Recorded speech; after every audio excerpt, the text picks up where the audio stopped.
Esselamu Aleyküm aziz yurttaşlar. Bugünkü işimiz yine Güdürsü'nde oldu. Kur'an Bayan Müyyen Fezli Hanadanı'na iki kanasına natijli patolog tartib verdik. Yine mıcazımızda özünden fikirlerini işçiyiz mümkün. Assalomu alaykum aziz yurtdoshlar.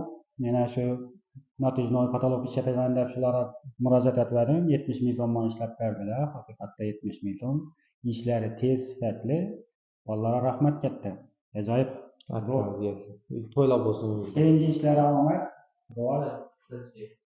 Hammaga tavsiya etaman, ishlataveringlar. Xudo xolasa endi bu videoda o'zim reklama etaman. Bo'ldi.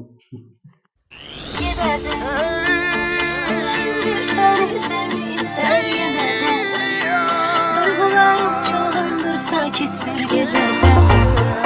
Dargınım sensiz sensiz necede. Ama yine de yüreğim bir seni ister yine de. Duygularım çılgındırsa git bir gecede. Dargınım sensiz sensiz necede.